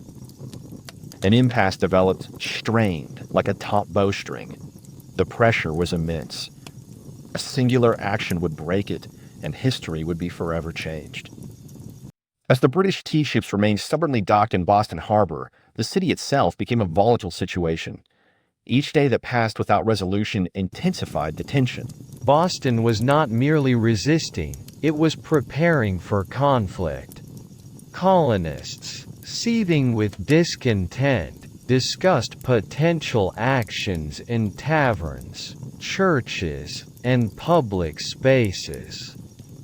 Organized resistance was swiftly undertaken by the Sons of Liberty, spearheaded by prominent figures such as Samuel Adams, John Hancock, and Paul Revere.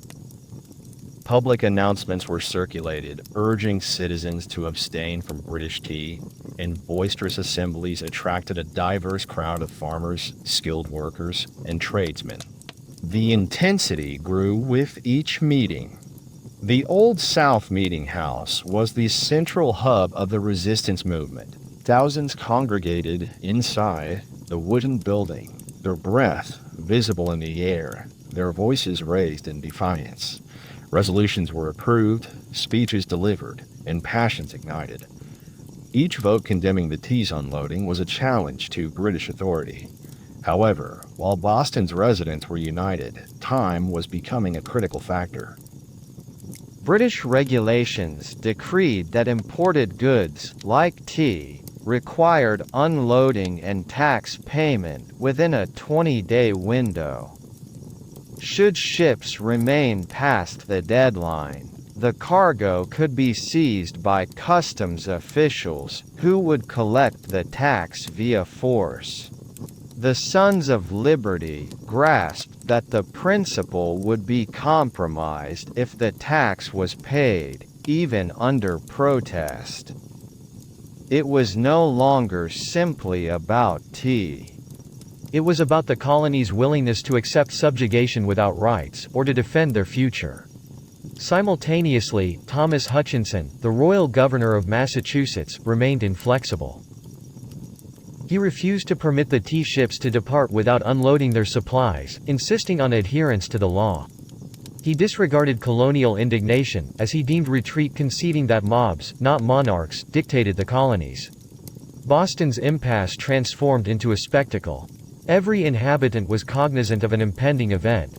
Anticipation permeated the atmosphere, that tense pre-storm feeling.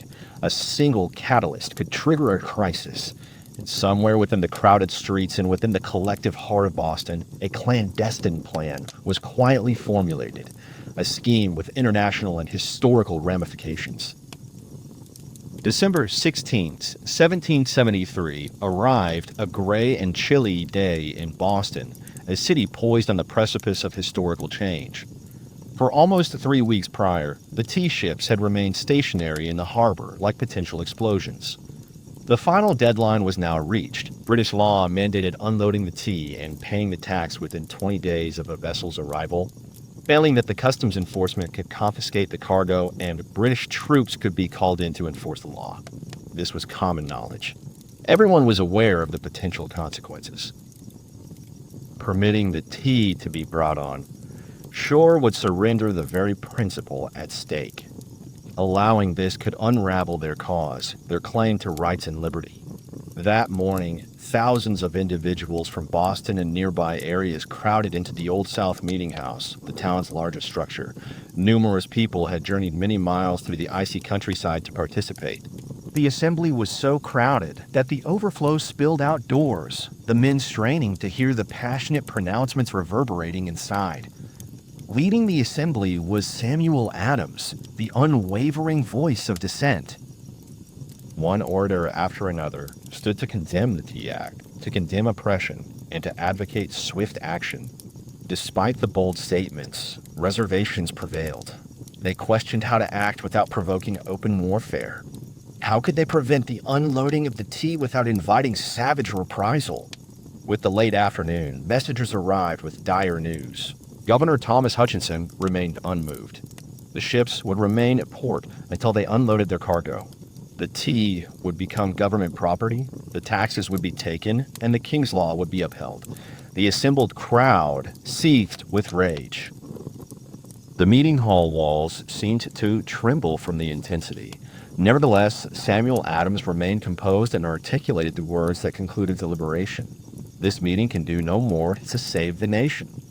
A concise statement, its meaning was indisputable. There would be no further appeals, no further deals. The course of action was inevitable. Outside, a guttural yell severed the approaching darkness. Their cue. Men swiftly disguised themselves, applying soot to their faces and donning blankets and feathers mimicking Mohawk warriors. The intention wasn't to deceive anyone. Their garb was to serve as a signal, a clear message. The ultimatum had expired. Boston would answer, not with discourse, but with defiance. On the evening of December 16, 1773, twilight enveloped Boston, and the previously silent streets grew active. Figures moved in the shadows. Common men, draped in plain blankets, faces smeared with charcoal, some wearing feathers. They weren't pretending to be actual Mohawks. Their attire was symbolic, a way of abandoning their prior selves, of becoming something new, something unrelenting. In groups, they went towards Griffin's Wharf, where the 3 tea ships, the Dartmouth, the Eleanor, and the Beaver, were moored. The harbor water was cold and obscure below, filled with the penetrating chill of winter. There was no commotion, no unruly behavior. This was an organized mission conducted with calculated, intense focus. Armed with axes and clubs, the camouflaged colonists boarded the vessels, overpowering the very few remaining crew members. The sailors were unharmed. They were sidelined and watched silently as the operation commenced. Men broke the wooden chests open, and the aroma of fresh tea filled the cold night. Others threw the crates overboard, their heavy impact breaking the water's silence. Chest after chest, a total of 342, were broken and discarded until the dark water was saturated with thousands of pounds of tea. Onlookers observed silently from the wharf, in contemplation. British soldiers stationed nearby made no attempt to interfere. It's not clear if this inaction was due to confusion, empathy, or hesitation in the face of escalating violence. Even among those who supported the British Crown, there existed a sense of foreboding. A pivotal moment had arrived, and it was unstoppable this particular evening. The degree of order was remarkable, as nothing was pilfered. No one sought to plunder the vessels for valuable items. The sole target was the tea, which represented British tyranny. In a city where citizens regularly struggled with food shortages and economic hardship, the protest could easily have devolved into an opportunity for looting. This did not occur. Once the event concluded, the harbor looked like a churning mass of shredded chests and soggy tea leaves. The odor of the ocean mingled with the intense aroma of the damaged tea, permeating the night with a peculiar, poignant fragrance. The task was accomplished. The participants stealthily withdrew into the obscurity of the Boston, disappearing into its lanes and back streets. They left no identification, no leaders to be recognized, no desire for celebrity, only the clear mark of revolution. As the final remnants of the smashed crates drifted on the dark water, Boston paused, almost holding its collective breath. The Boston Tea Party was not a chaotic outburst, a fight, or a display of drunken behavior. It was something much more unusual, a deliberate act of resistance executed in the darkness. The harbor was changed into a gigantic, swirling vessel for tea. Huge quantities of East India Company tea floated on the surface, staining it black. Some colonists, filled with curiosity and rebellion, collected handfuls of the waterlogged tea, only to be admonished by the Sons of Liberty who were maintaining order on the docks. Nothing was to be saved. No one would profit from this night's activity. This was a stand based on a firm belief, plain and simple. The city awoke the next morning to the potent aroma of salty tea permeating the atmosphere. The news spread rapidly. Through word of mouth, communication by letters, and the circulation of informational pamphlets. By the afternoon, everyone from apprentices to business owners were aware of the events, and views were quickly divided. Among those in favor of independence, there was pride, a strong, growing feeling of pride that common individuals had challenged the most powerful empire and taken a stand for freedom. For those who supported the crown and the more moderate voices, there was shock. They considered the destruction of property to be irresponsible and risky. Had the colonies crossed a line from which there was no return? Governor Thomas Hutchinson was enraged in his residence, incensed not just by the damage, but also by the statement it conveyed. If the king's authority could be defied so openly in Boston, where else might rebellion originate? British officials were taken aback. They anticipated protests, boycotts, potentially another riot similar to those that occurred due to the Stamp Act. They hadn't expected organized, disciplined revolutionaries to calmly destroy a vast amount of royal property without causing even trivial damage. The ship's captains aboard the Dartmouth, the Elelina, the Beaver, were helpless as their cargo vanished beneath the waves. In the official records, the night's losses would be recorded at exceeding £10,000 British pounds, a considerable sum. Yet the real significance wasn't measured in currency or ruined tea. The foundation of Britain's influence lay in the belief in allegiance, in commitment, and in the illusion that the colonies still willingly accepted British rule. The night the tea was destroyed, a more profound reality emerged. A universally accepted truth surfaced. The era of peaceful resistance was reaching its end. A period of reckoning was imminent, and Boston was prepared. When information about the Boston Tea Party traversed the ocean to London, the response was immediate and furious. British authorities did not view this as merely a protest. They saw it as a revolt, a blatant and insulting challenge to royal power that could not be disregarded. King George III was reportedly consumed by icy rage upon hearing the news. Parliament, already exasperated by years of colonial defiance, erupted in indignation.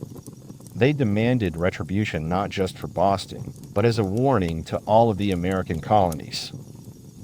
Consequently, a series of exceptionally severe laws were enacted, which quickly became known as the Intolerable Acts in America. The opening measure was the Boston Port Act. With a single decisive action, Parliament mandated the closure of Boston's thriving harbor, the economic lifeline of the city, until the destroyed tea's cost was covered and order was restored. Ships were forbidden from entering or leaving. Commerce ceased. Provisions and supplies dwindled. Boston, once bustling and energetic, became silent, its docks unnaturally still. However, the punishment didn't end there. The Massachusetts Government Act eliminated the colony's right to self-government, firmly placing it under the control of officials appointed by the king. The Administration of Justice Act allowed royal officials accused of crimes to be tried in Britain. This sent an unequivocal message that British authorities were beyond reproach. Furthermore, to ensure the colonies recognized that force was an option, British soldiers were stationed throughout Boston, living amongst the very people they were intended to control. The signal was unmistakable. Rebellion would be suppressed. The crown would no longer allow liberty as a privilege. But Parliament's heavy-handed approach unexpectedly backfired. Instead of intimidating the other colonies into submission, it provoked them. News of Boston's suffering, its port closed, its citizens facing starvation under military governance, triggered deep compassion and righteous anger throughout America. Wagon loads of food and supplies flowed into Boston from nearby colonies. Letters of support, promises of solidarity, and clandestine meetings began to unite the once disparate colonies. What had originated as a Massachusetts issue swiftly morphed into an American one. In punishing Boston, Britain hoped to set an example. Instead, they made Boston a symbol, a unifying call to resistance. The sparks of revolution, previously flickering in isolated locations, began to spread from colony to colony, and there would be no easily extinguishing them. Boston's punishment had repercussions that extended far beyond Massachusetts coast. Across the 13 colonies, outrage transformed into something significantly more threatening for Britain: unity. For years, the colonies had behaved like estranged relatives, arguing and competing, separated by geography, religion, and trade disputes. When the British Parliament sealed off Boston's port and revoked Massachusetts' autonomy, colonists nationwide understood that this could happen to any of them. The reaction quickly spread from Virginia to New Hampshire and everywhere in between. Colonists sent provisions and letters of support to Boston's residents who were struggling. Rage filled town halls. News spread rapidly as printers worked diligently. The situation was not just Boston's problem, it concerned all. In September 1774, a monumental event occurred: the inaugural Continental Congress assembled in Philadelphia. For the first time, delegates from 12 of the 13 colonies met to determine a collective response. Individuals such as George Washington, Patrick Henry, John Adams, and Samuel Adams, previously known only locally, became key figures in a movement gaining momentum. Officially, their aim was not to achieve complete independence. Most harbored the hope of a resolution, a return to the former respectful partnership under the British monarchy. Yet below the surface of diplomatic discussions and formal petitions, a crucial realization was taking hold. The colonies could no longer afford to be divided. At the Congress, they agreed to a rigorous boycott of British products. They vowed mutual backing against further British actions. They expressly stated an attack on one would be deemed an attack on all. Americans and public establishments began speaking openly terms that were once spoken only in secret: unity, defiance, freedom. By punishing Boston, England had hoped to suppress revolt. However, it instead united the colonies into something significantly more formidable. They, with their differences, were starting to view themselves not as isolated parts, but as Americans. The anticipation of revolution was evolving into something more dangerous, like a gathering storm, and it was too late for Britain to prevent it. The day the tea supplies submerged in Boston Harbor, it was not just the wooden crates that were ruined. The idea that the American colonies would remain loyal subjects indefinitely, likewise, was damaged severely. The Boston Tea Party ignited a force unstoppable by any king, army, or faraway parliament. In the following months, that spark expanded throughout the colonies. What began as demonstrations boycotts and courteous appeals transformed into open opposition. Local military forces began practicing publicly, and storehouses were filled with ammunition. People who had once celebrated King George III now quietly spoke of revolution in those same places. Boston became a picture of endurance, battered but resilient. The harder Britain pressed, the more the colonies eluded its control. Each passing vessel traversing Boston's closed harbor was a quiet reminder that tyranny had found its match in American rebellion. The passage of the Intolerable Acts by Parliament aimed to make an example of Boston, hoping to frighten the other colonies into obedience. Instead, that action inadvertently transformed Boston into a symbol of resistance, a unifying cause. Colonists from all 13 colonies, spanning from Georgia to New Hampshire, recognized their shared destiny. The struggle was no longer centered around a specific commodity. It was about basic survival, self-definition, and the liberty to choose. British soldiers, dispatched to confiscate colonial weapons in the towns of Lexington and Concord, instead encountered armed farmers, everyday citizens prepared to use their firearms to protect what they considered their rights. The initial volleys of the American Revolution occurred, the cause directly linked to the moment when individuals chose principle over personal gain, dumping a fortune's worth of tea into the harbor. The Boston Tea Party demonstrated that revolutions don't always declare themselves with fanfare. Sometimes it begins quietly, with a few committed individuals standing firm, choosing defiance over surrender. In rejecting the tea, the colonists were also rejecting the empire itself. Though the forthcoming journey would be marked by bloodshed, hardship, and uncertainty, one thing became crystal clear that night in Boston Harbor: the American colonies were no longer compliant subjects. They were something new, something challenging. They were rebels, and they were just beginning. Long before the pyramids of Giza reached towards the sky, before life thrived in Mesopotamian cities, and before Stonehenge stood sentinel, there was Carol. Concealed within the arid valleys of coastal Peru, Carol emerged in silent grandeur roughly 5,000 years ago, later disappearing into obscurity, consumed by sand and forgotten to history.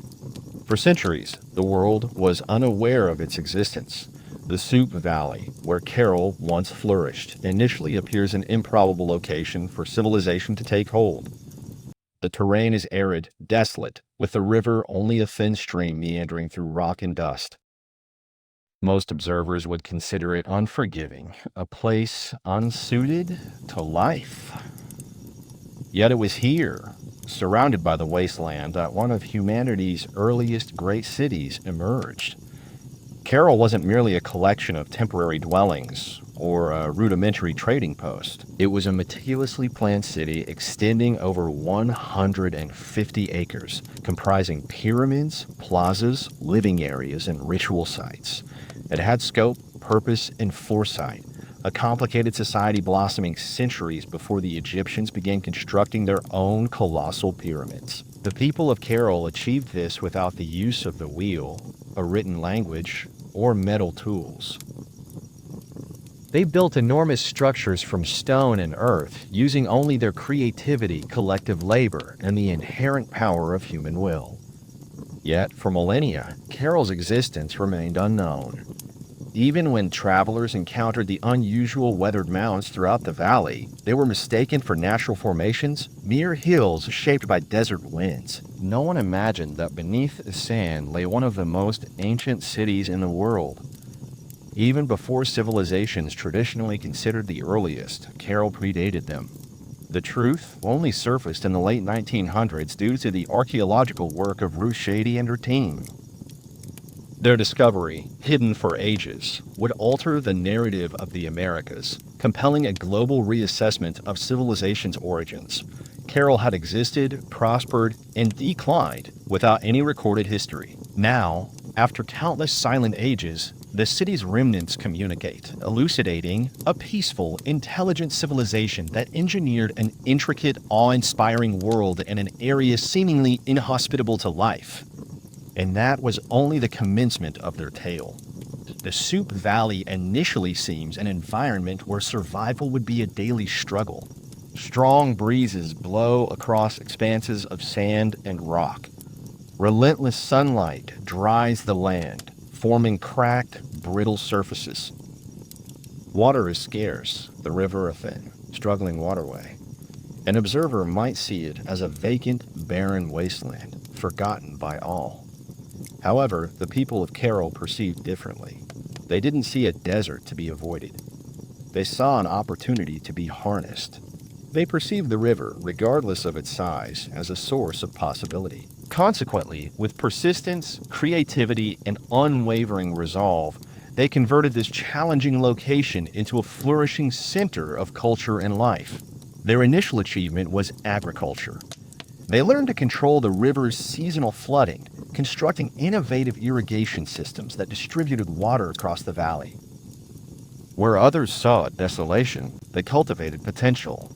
Cotton, beans, squash, guava, sweet potatoes.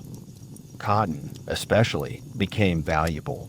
It was processed into fishing nets and textiles, fostering trade with coastal communities and forming relationships that expanded beyond their desert territory. Cultivating crops was not the entirety of their expertise. The Carroll inhabitants realized that survival in the desert demanded harmony. They cooperated with nature, utilizing stone and earth. They constructed buildings and plazas designed to endure excessive heat and the infrequent but torrential rains. They studied the cosmos, organizing harvests with the precision of skilled astronomers. Commerce served as vital support for Carroll's economy. Dried fish, cotton, fruits, and handcrafted items circulated through the coastline. In return, Carroll obtained unique goods. Colorful shells from the Pacific, rare stones from the Andes, and concepts from diverse societies. They weren't isolated, they were interconnected. Despite the perceived impossibility of survival, Carroll thrived through cleverness, innovation, and solidarity. They did not subdue the desert through force, rather, they collaborated with it, understanding its cycles, respecting its power, and erecting a society that was truly exceptional. Defying predictions, Carroll evolved into a symbol of advanced society. Its ascent was only just commencing, emerging from the desert like ancient sentinels. The pyramids of Carroll revise previous understandings of early civilizations in the Americas. Instead, they were imposing intentional architectural creations, reflecting a population with foresight, coordination, and aspiration. The city's focal point was the Pyramid Mayor, the largest of Carroll's monumental constructions. It extended over 450 feet and ascended almost 60 feet above the desert terrain, a testament to engineering expertise comparable to antiquated global wonders. Constructed from stone, earth, and woven reed containers filled with rocks, the pyramid was designed to survive both the adverse climate and the intermittent seismic jolts that the region experienced. And survive it did, remaining resilient against wind and the passage of time for approximately 5,000 years. However, Carroll's pyramids were not reserved for burials. Unlike Egypt's expansive burial sites, Carroll's pyramids fulfilled a varying role. They functioned as areas for ceremonies, authority, and communal activities. At their crests, temples and assembly areas were located, reachable through wide, refined stairways. Atop these platforms, fires frequently burned, and customs were conducted beneath the perpetual Peruvian expanse. At the pyramid's bases, extensive plazas opened, recessed and circular, welcoming multitudes to gather for religious observances, political assemblies, and collective celebrations. The fundamental design of Carroll's urban layout indicated a society that valued camaraderie and structure, with a population deeply interconnected and linked to the universe. Surrounding the pyramids, smaller residential buildings spread outward, likely containing the abodes of priests, officials, artisans, and agriculturalists. The pyramids themselves seem to have been carefully positioned, arranged in alignment with celestial happenings, sunrises, solstices, and star cycles. To Carroll's inhabitants, architecture was not solely pragmatic. It was also spiritual, mathematical, and cosmological. Traversing the weathered stones today, it's difficult not to experience a peculiar sense of wonder. These edifices were erected without metal implements, the wheel, or pack animals. Yet, they rose with symmetry, size, and remarkable accuracy. Carroll's colossal pyramids were not constructed for vanity or combat. They were designed to join earth and sky, community and cosmos, humankind and eternity, and they still quietly speak across the sands, conveying a narrative that resists oblivion. Within Carroll's remnants, there exists something notably distinct, something separating it from many old civilizations. No armaments have been discovered interred beneath its sands. No defensive barriers surround its plazas. No mass burial sites suggest violent dominance or internal discord. In contrast to kingdoms that rose and fell through warfare, Carroll was a society constructed on peace. It's a revelation that challenges assumptions. Here stood a society that prospered not through force, but through collaboration, commerce, and shared faith. The inhabitants of Corral dedicated their efforts to the arts, sciences, and community rather than military might. Their public squares and pyramids were places for festivities, religious observation, and administration, not displays of conquest. This society opted for cooperation over aggression and preferred diplomacy over destruction. Commerce was the driving force behind Carroll's prosperity. Cotton harvested from the productive riverbanks was used to make fishing nets, which were exchanged with coastal settlements. In return, Carroll received dried fish, a crucial protein source, alongside imported luxury items. These included vibrant shells from the Pacific, valuable stones from the mountains, and even unusual tropical fruits from far-off valleys. This extensive trade network unified the area, linking remote communities in a peaceful system of mutual benefit, and Carroll flourished as the center of cultural and economic activity. Rituals and spirituality were crucial for maintaining social cohesiveness. The city's extensive public areas and recessed plazas likely hosted ceremonies that united the populace through shared religious beliefs. Music filled these gatherings. Instruments made from condor bones and deer hides formed soundscapes that resonated across the desert, connecting individual lives to a larger purpose. Authority, too, seemed to depend more on spiritual leadership and civic planning than on military dominance. The city's leaders must have overseen major building projects, seasonal agricultural practices, and intricate trade deals. All this was accomplished without the destructive consequences of war. In a past often characterized by conflict, Corral emerges as a remarkable exception, demonstrating that civilization can flourish not through subjugation, but through the power of cooperation, innovation, and trust. At Carroll, echoes of a bygone age still pervaded the stones. It was more than just a city with buildings and commerce, it was alive with sound, ceremony, and spiritual rhythm. Music and ritual were interwoven into the core of Carroll society. Archaeologists, through careful excavation, unearthed a wealth of ancient musical instruments, flutes made from condor and pelican bones, whistles made from deer antlers, and small drums covered with animal hides. These objects weren't mere playthings. They were skillfully crafted and tuned, designed to carry sound across the city's expansive plazas. In a world without written language, music delivered its message to the spirit. Picture it, the deep rumble of drums at twilight, flutes wailing like the desert breeze, feet stomping in the sunken plazas as throngs gathered in the fading light. Bonfires blazed atop the pyramid platforms. Priests, adorned in elaborate woven attire, chanted to the deities of the river, earth, and stars. In those moments, Carroll transcended the status of a mere city and became a symphony. At the heart of Corral's design, ritual held a prominent position. The expansive plazas served more than just operational purposes. They were meticulously planned venues for community rites, uniting the populace. The circular subterranean courts functioned as primitive amphitheaters, channeling sound and visuals towards the central performances. Towering over all, the pyramids stood not as burial sites but as earthly representations of sacred mountains, connecting the terrestrial realm with the celestial. Rituals likely observed the changing seasons, agricultural periods, and celestial movements.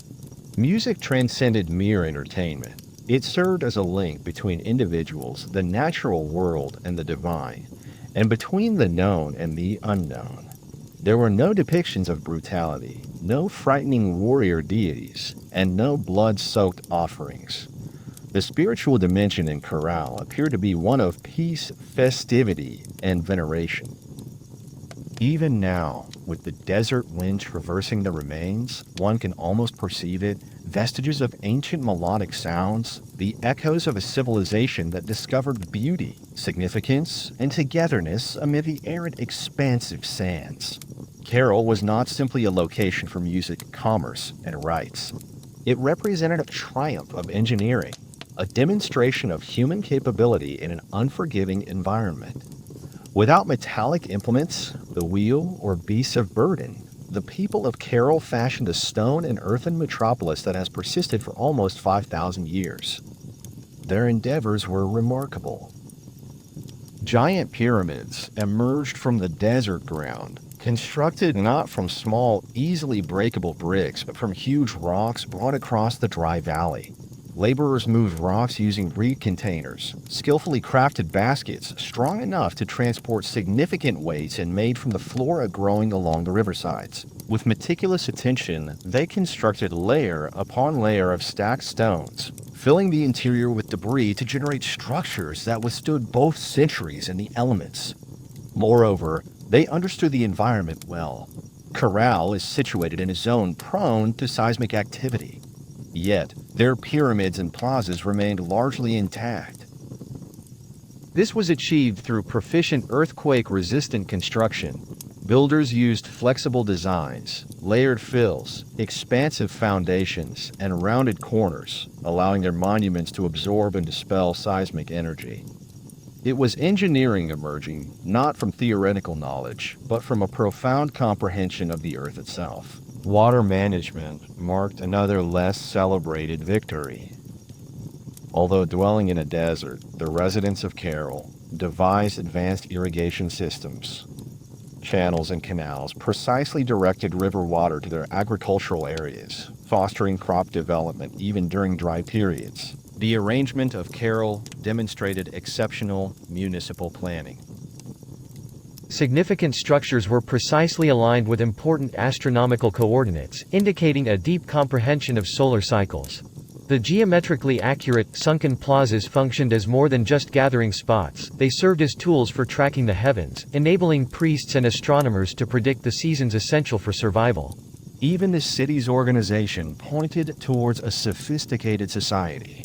Housing, government buildings, and ceremonial grounds were all thoughtfully planned, creating a balance between community living and sacred areas.